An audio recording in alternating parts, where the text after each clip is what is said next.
আসসালামু আলাইকুম সবাইকে শুভেচ্ছা এবং আন্তরিক ভালোবাসা দিয়ে শুরু করছি আমার আজকের এপিসোড। আজকে আমি আপনাদেরকে খুবই ডিলিশিয়াস একটা রেসিপি তৈরি করে দেখাবো। সেটা হচ্ছে কিভাবে দই ফুচকা বানাতে হয় ইনস্ট্যান্টলি। জি ভিউয়ার্স, চটপটির মশলা কিংবা অন্যান্য ইনগ্রিডিয়েন্টস ছাড়াই কিভাবে শর্টকাট ওয়েতে এই দই ফুচকাটা তৈরি করা যায় সেটাই আজকে আমি আপনাদেরকে তৈরি করে দেখাবো।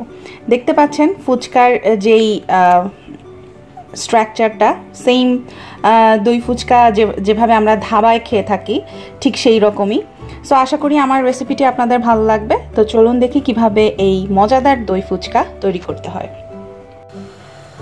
ফুচকার পুর তৈরি করার জন্য আমি এখানে দিয়ে দিচ্ছি প্রায় 1/3 কাপের মতো এখানে ডাবলি সেদ্ধ, আর এখানে 2 কাপের মতো আলু আছে। তো আমি আন্দাজ করে দিয়ে দিচ্ছি, আপনারা মেপে দিয়ে দিতে পারেন। এখন আমি এর মধ্যে দিয়ে দিচ্ছি পেঁয়াজ কুচি আমি দিচ্ছি এখানে 1/4 কাপের মতো। দিয়ে দিচ্ছি ধনেপাতা 2 টেবিল চামচের মতো। কাঁচামরিচ দিয়ে দিচ্ছি 2-3টা, কুচি কুচি করে কেটে নিয়েছি। সো এখানে এখন আমি দিয়ে দেব বিট লবণ।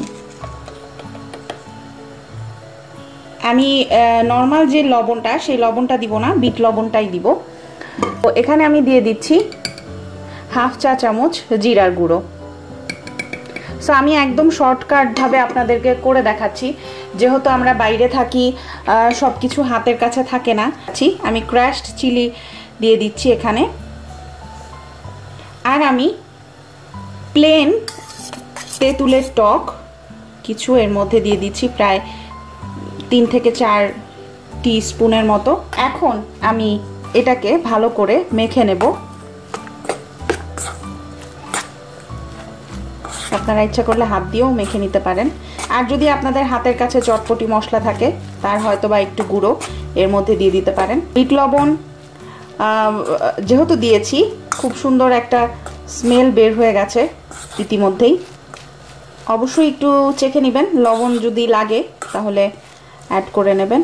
সো আমি এখানে কিন্তু মরিচের গুঁড়োটা দিলাম না, কারণ মরিচের গুঁড়ো এর মধ্যে অলরেডি কাঁচামরিচ, এবং আমি একটু টেস্ট করে নিচ্ছি। সব কিছু পারফেক্ট। সো এবার আমি আপনাদেরকে তেঁতুলটা কিভাবে তৈরি করতে হয় সেটা দেখাবো। আমি এখানে তেঁতুল গোলানো নিয়েছি, দেখতে পাচ্ছেন খুব এটা ঘন। সো আমার ঘন তেঁতুলের টকটাই পছন্দ, যেহেতু আমি দই ফুচকা আপনাদেরকে তৈরি করে দেখাবো। এর ভেতরে আমি দিয়ে দিচ্ছি 1/2 চা চামচ ক্রাশড করা চিলি শুকনা মরিচ, দিয়ে দিচ্ছি 1/2 চা চামচ বিট লবণ। এর ভেতরে আমি দিয়ে দেব 1/2 চা চামচ জিরার গুঁড়ো। সো তেঁতুলের টকটা এখানে আমার প্রায় 1 কাপের মতো আছে। আর একটু এর মধ্যে ব্যালেন্স হওয়ার জন্য দেব 1 চা চামচ পরিমাণ চিনিটা আমি একটু বেশি পছন্দ করি, আমি এখানে 1.5 চা চামচ দিলাম। এখন এই টকটাকে খুব ভালো মতো মেখে নিতে হবে, ফেটে নিতে হবে, যাতে চিনি লবণ সব কিছু একদম পারফেক্টলি গলে যায়। টেস্ট এটা যার যার টেস্টের ব্যাপার, আপনারা ইচ্ছা করলে এখানে একটু মরিচটাও বেশি দিতে পারেন, আবার একটু চিনিটাও বেশি দিতে পারেন। সো আমার মিষ্টি ঝাল ঝাল টকটাই বেশি পছন্দ, সো এর কারণে আমি সেভাবে বানালাম।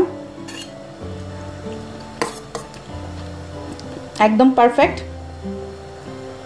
এরপর আমি এখানে জাস্ট 125 গ্রামস দই নিয়েছি, দেখতে পাচ্ছেন আমি দইটা ফেটে নিয়েছি। এর মধ্যে আমি 2 চা চামচ পানি অ্যাড করে দিয়েছি। এটা হচ্ছে ন্যাচারাল ইয়োগার্ট।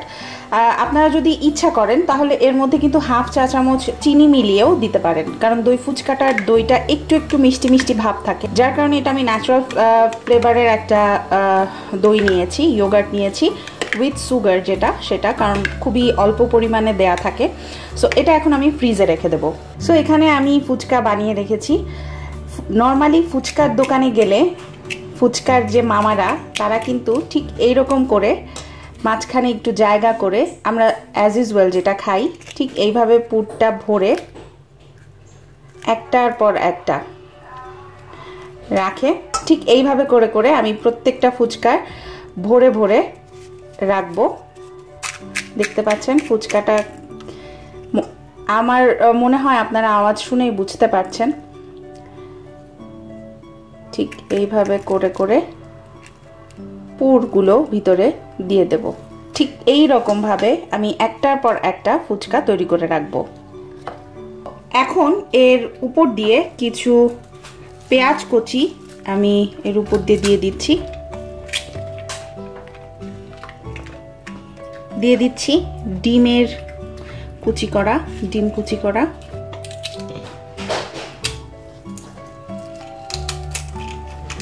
আর এর উপর দিয়ে কিছু ধনেপাতা। টকটা আপনারা নিজের ইচ্ছা মতো নিয়ে নিয়ে খেতে পারেন, বাট আমি এর উপর দিয়ে সামান্য একটু করে দিয়ে দেব। পরে যার যতটুক পছন্দ ততটুক নিয়ে নিয়ে নেবে। এরপর দিয়ে দিচ্ছি সেই দই, ঠান্ডার দই, যেটা দই ফুচকাতে সাধারণত দিয়ে থাকে। এই হচ্ছে ভিউয়ার্স, তৈরি হয়ে গেল আমার দই ফুচকা। অ্যাট লাস্ট সবার উপরে আমি কিছু ফুচকা ভেঙে দিয়ে দেব। তৈরি হয়ে গেল সেই মজাদার বাংলাদেশের দই ফুচকা। আশা করি আমার রেসিপিটি অবশ্যই আপনারা বাসায় তৈরি করে খাবেন। কেমন হলো অবশ্যই কমেন্টস করে জানাবেন। আরও সব নতুন রেসিপি নিয়ে আপনাদের সামনে উপস্থিত হব। ততক্ষণ পর্যন্ত যে যেখানে আছেন ভালো থাকুন, সুস্থ থাকুন এবং অবশ্যই আমার চ্যানেলটি সাবস্ক্রাইব করুন। ধন্যবাদ।